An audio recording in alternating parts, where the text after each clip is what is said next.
So go to, just change the deadlines on it, by the way.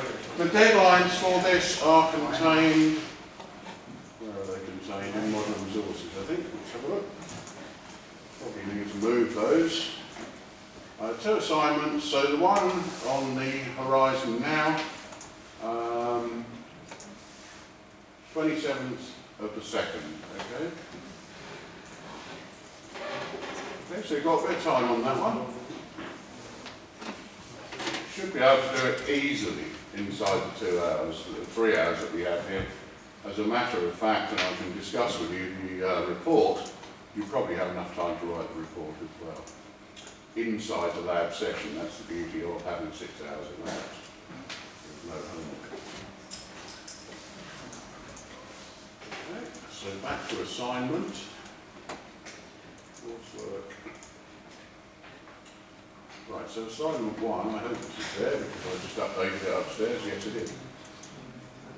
So the first circuit we have, let's just blow that up a little bit. So the first circuit we have has a PNP transistor in there, and it has a thing called a flashing LED. Now a flashing LED is a strange object, but what it does is it reaches a voltage threshold and then it discharges, and it flashes, so you know when it's fired. Well, that's pretty much exactly what we want, right? We want, when it reaches a certain voltage threshold, we want it to fire. But in this particular case, what it's doing is it's using some coupled transistors to be able to magnify what it's doing, so in other words magnify the current, so that we can indeed feed current directly through that motor. You'll notice on there that they've got a 4,700 microfarad, which is of course what? What's that in farads?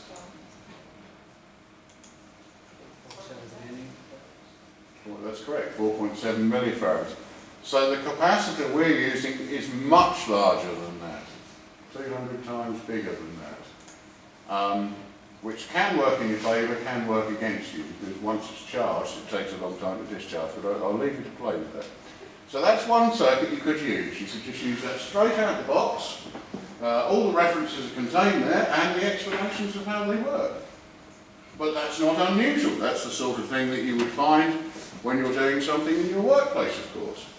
You would find your reference, you would put your square brackets so that you weren't done for plagiarism, and you would use the explanation, put into your own words, of course, that you had found inside that resource. The PCB you're going to make for this is going to be absolutely unique. Nobody will ever do it the same as you, because you always do something slightly different. So you've got originality as far as that is concerned. And of course you've got there, we've only got one motor. Now we've budgeted for 2 motors. So we've got, rather than it just sit there and spin on the spot, it would be nice if it went forwards or sort of zigzagged or whatever. We need 2 motors for that. So you need twice that. So here's your component count on there, 1, 2, 3, 4, 5. So 5 components plus 2 motors. Well, let's forget the motors for the time being. 5 components, so it's 10 components plus the 2 motors plus 1 solar panel. So the component count isn't particularly high. That's not the only circuit we can do. Have we got flashing LEDs? Yes, we have. They're in the trays out there. So we just ordered those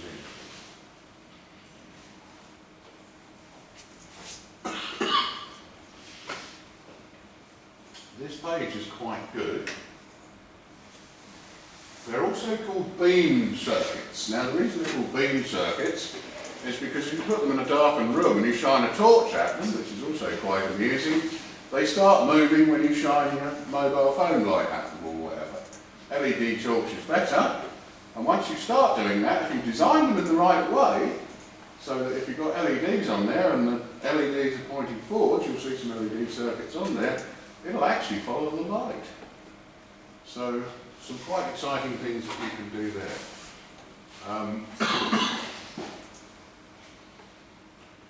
So here's a big long list of the different types of circuit which are available to you. The first one I ever built was the Miller, and this one, do we have this integrated circuit here? Yes we do, but it's not called the 1381, but it's a different number but the same functionality.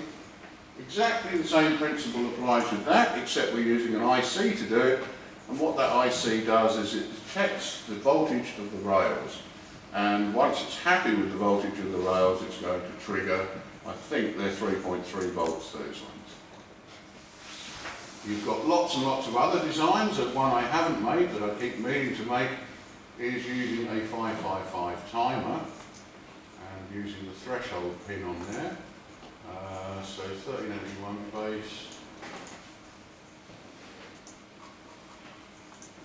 So lots of references down there to them. Remember, you only have to choose one. You've got other types of ones which are a bit like the garden lights that you have. So a garden light that sits on your garden fence. It's got a little solar panel that charges up during the day. Nothing happens at all, but as soon as it gets dark, it either lights up or starts blinking, right? How's it doing that? It's because it's got a light sensor inside, and the light sensor tells it that it's dark. So therefore it turns on the light. There's no point in turning on the light when it's daylight, because you wouldn't even see it.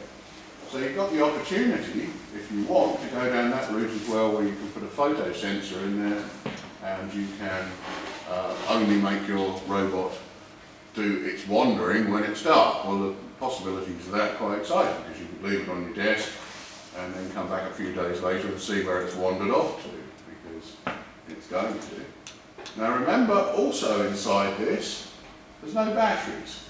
That's another reason I like these things. No batteries. That supercapacitor, got the other one here, that supercapacitor will last for tens, if not hundreds, of millions of charge cycles. In other words, that's going to live for a very, very, very long time.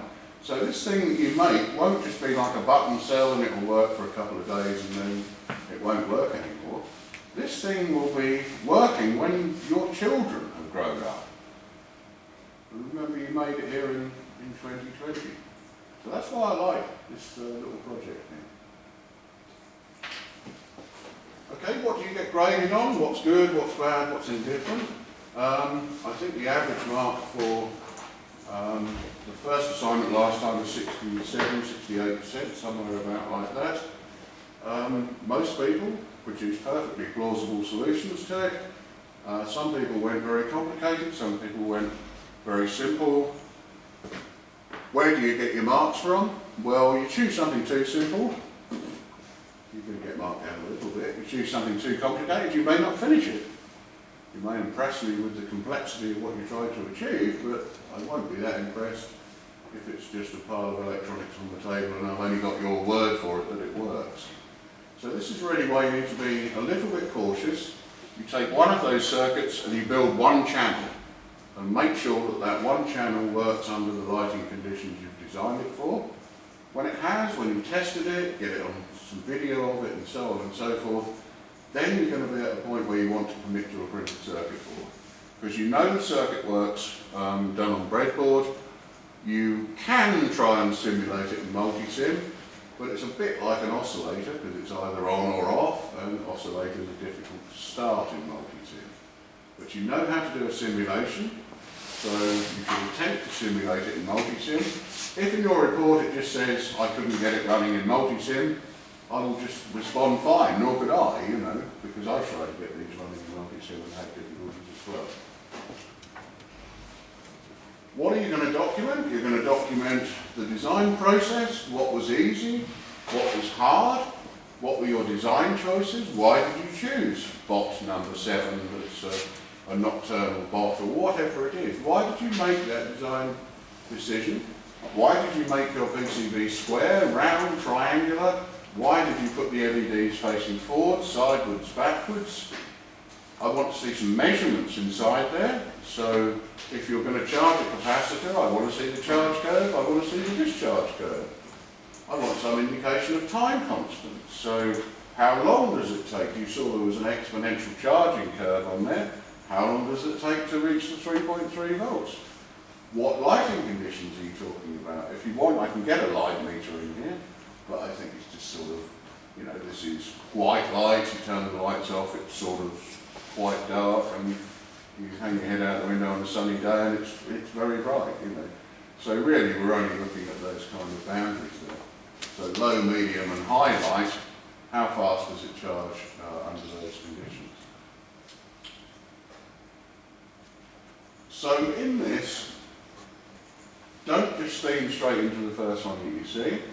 Have a look at the YouTube videos. There's lots of people that have made these. They're very, very popular with hobbyists.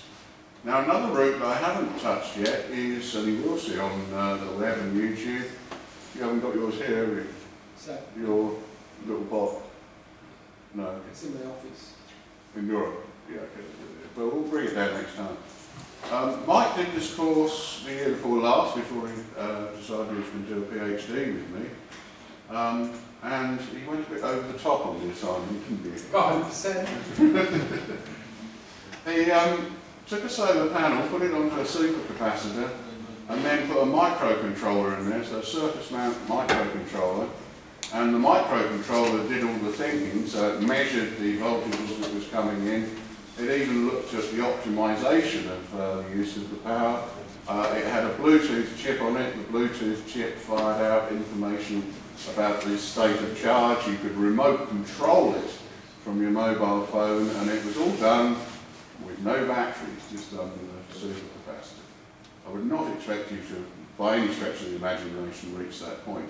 But you might consider putting a microcontroller in there if you get the early phases done and you're running with the idea and you're enthused for it. You might think about putting a microcontroller in there. What microcontroller might you use? Trouble with a lot of microcontrollers is they're probably going to take more power than the motors themselves. So that's going to constrain what you can do. But there are chips out there, and I'll give you an example on there. One of them is the AT-Tiny series. So I like the AT-Tiny 85s, and they are ultra low power microcontrollers. So they're going to operate fully on all the time, down in the sort of sub tens of milliamps range. You'd probably be looking at 10, 15 milliamps, something like that, 2.2 volts. Well, there's no doubt about it, this is going to provide that for you. So in other words, no longer are you just storing